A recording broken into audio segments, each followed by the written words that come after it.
sing. Sorry, David, but I thought our audiences would like to learn a little bit about the concerto you're playing this week. All right, all right. Okay, so you're playing the Bruch Concerto this Thursday night, Friday night as part of First Friday, and Saturday night.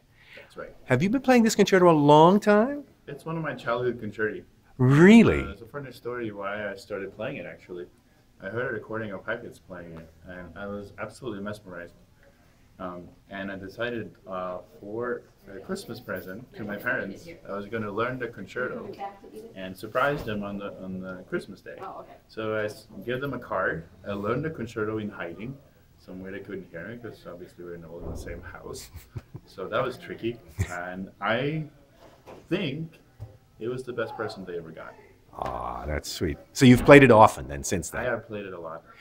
When you put it aside for some time and then you come back to it, what's the way you practice it to bring it back up to speed for yourself?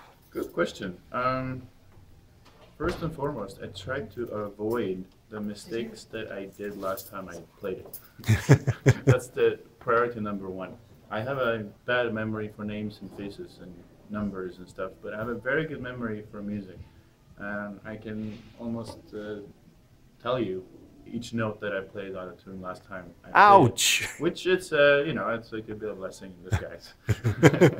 Certainly keeps you practicing. Yeah. So this concerto is in the key of G minor. All the sort of big daddy concertos, well, most of the big daddy concertos of the 19th century are in D major. The Beethoven is in D major, the Tchaikovsky is in D major, the Brahms is in D major, sort of the king of violin keys.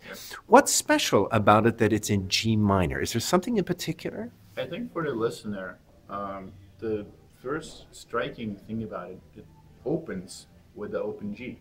Just a long open G. Very mysterious. Which I can hold almost as long as I want.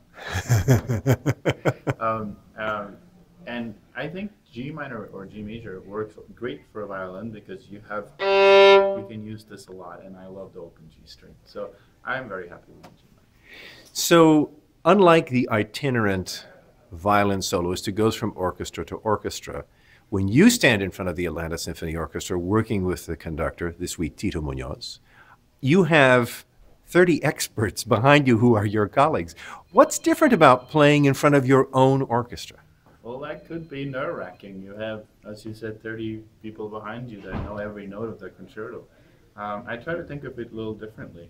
I try to think of it me being there because people want me there, because I try to bring them joy. I try to bring them something that they love and they want to come and listen to, and not because I'm there to fail.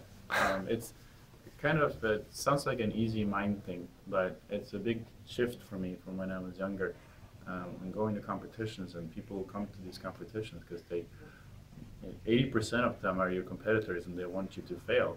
But you know, now that I'm older and I'm playing recitals and concerts with orchestras, it's important to remember why we're there in the first place. People want to come and hear great music. And you have, in the case of the Bruch Concerto, some 70-plus colleagues there rooting for you, standing up sort of, they're your backup guys. They're amazing, and I love all of them. And as I've been here for a couple of years now, I've learned to enjoy playing with them and for them. Thank you, David. But the concerts are looming, so maybe you should keep practicing. I really have to. I'm sorry. It's okay. Bye. Thanks. Bye-bye.